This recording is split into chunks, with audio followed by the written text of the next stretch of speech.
ఓం శ్రీకృష్ణ పరమాత్మనే నమః. ఓం శ్రీ శివానంద పరబ్రహ్మణే నమః. ఓం శ్రీ రామానంద పరబ్రహ్మణే నమః. ఓం శ్రీ అంతర్ముఖానందాయ నమః. ఓం గురుర్బ్రహ్మ గురుర్విష్ణు గురుర్దేవో మహేశ్వరः గురు సాక్షాత్ పరబ్రహ్మ తస్మై శ్రీ గురువే నమః. ఓం శ్రీ గురుభ్యో నమః.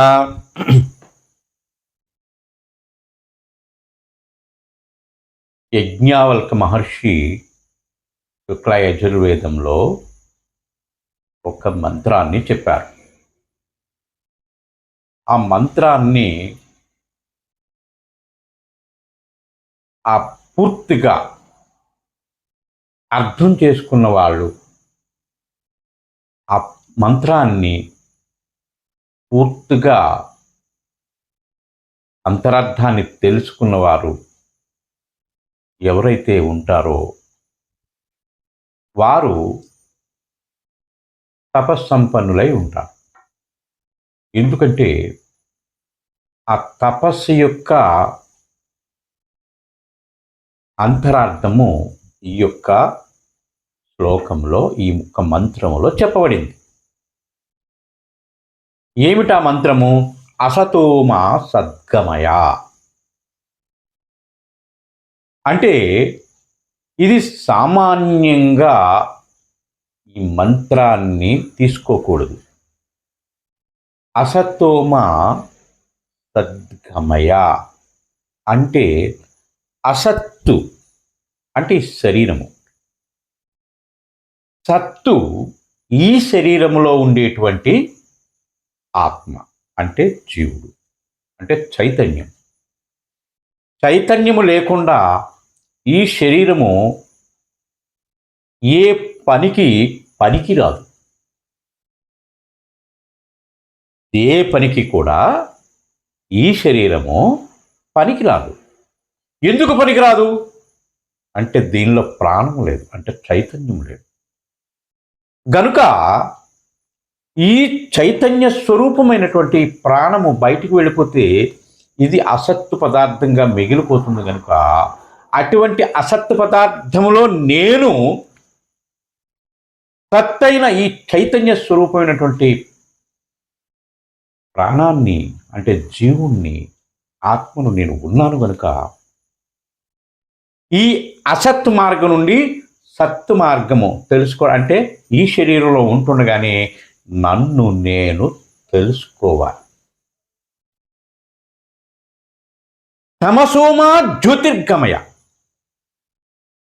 అంటే తమస్సు అంటే అజ్ఞానం, అంటే చీకటి. చీకటిలో ఉన్నవారికి ఏ వస్తువు గోచరము కాదు, అంటే తెలియబడదు. ఎందుకు తెలియబడదు? అక్కడ వెలుతురు లేవు, చీకటిలో ఉన్నాం. ఆ చీకటిలో ఉన్నాం కనుక జ్యోతి అక్కడ ఉన్నట్లయితే ఆ జ్యోతి వెలుగులో మనం తెలుసుకోగలుగుతాం. కనుక ఇక్కడ జ్యోతి అంటే జ్ఞానం అని అర్థం. ఈ జ్ఞానం అనే జ్యోతి ద్వారా తన్ను తాను తెలుసుకోగలగాలని అక్కడ ఆ యజ్ఞవల్క మహర్షి చెప్పినటువంటి విషయం.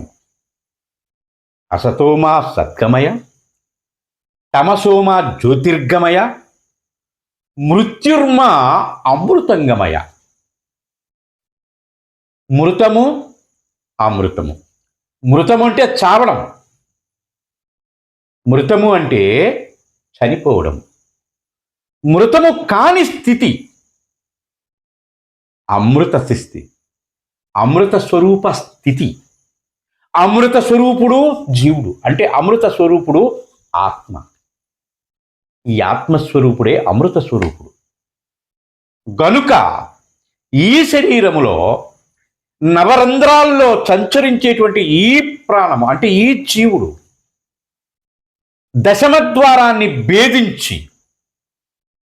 ఆ దశమద్వారంలో ప్రవేశించి, ఆ దశమద్వారాన్ని తెరుచుకొని ప్రవేశిస్తే ఆ దశమద్వారంలోంచి మీదకు వెళ్ళినటువంటి ఆ జీవుడు ఆ జ్యోతిస్వరూపమైనటువంటి ఆత్మను దర్శిస్తాడు. మూర్ఖుడా, నీవు చెప్పినట్లు అజ్ఞానంతో ఉన్నాడని కాదు, అవివేకంతో ఉన్నాడని కాదు, తమస్సులో ఉన్నాడని కాదు, తెలియని దశలో ఉన్నాడని కాదు, ఎవడో వచ్చి అక్కడ ఉద్ధరిస్తాడని వాడు చూడడు. అది వాడు ఆశించడం లేదు, అది ఆలోచించడం లేదు. ఎందుకు ఆలోచించడం లేదు? ఎవడో వచ్చి ఉద్ధరించేది కాదది. తనలోనే తాను ఆ బ్రహ్మరంధ్రం ద్వారా, దశమద్వారం ద్వారా అంతర్ముఖమైతే ఆ అంతర్ముఖంలో ఆ ఆత్మ దర్శనాన్ని పొందుతారని ఆ యజ్ఞవల్క మహర్షి ఆ యొక్క మంత్రాన్ని చెప్పారు. తెలిసి తెలియని అజ్ఞానంతో మాట్లాడితే ఇక్కడ ఊరుకునేది ఎవరూ లేదు. మీ ఇష్టం వచ్చినట్టు అన్వయించుకొని దాన్ని పక్కదారిలో మళ్లించి మీరు అనేక రకాల గూఢార్థాలు, అబద్ధపు మాటలు చెప్తే అక్కడ ఎవరు ఊరుకునేది లేదు. ఆ మంత్రం గురించి నీకేం తెలుసు? నువ్వేం తపస్సు చేశావా? లేకపోతే ఏమన్నా 12 సంవత్సరాలు గురు శుశ్రూష చేశావా? లేకపోతే అరణ్యానికి పోయి తపస్సు చేసి తదేక జ్ఞానంతో ఆ ఆత్మదర్శనాన్ని పొందేవా? అలా పొందిన వాళ్ళ గురించి, ఆ పొందబోయే వాళ్ళ గురించి అక్కడ మంత్రం తాలూకా అర్థం చెప్పబడింది. అంతేగాని అక్కడ ఏవేవో నీకు నచ్చిన సొల్లు మాటలు చెప్పడానికి కాదు. అంతే, అజ్ఞానంతో ఉన్నారని కాదు అక్కడ చెప్పడం. జ్ఞానం అజ్ఞాన దశ నుంచి జ్ఞానం పొందడం, మృత్యువు దశ నుంచి మృత్యురహితమైనటువంటి స్థితిని పొందడం కోసం ఆ మహర్షి అక్కడ ఆ విషయాన్ని అంత గుప్తంగా, అంత స్పష్టంగా ఆ మహాత్ముడు చెప్పారు. ఓం శ్రీ గురుభ్యో నమః.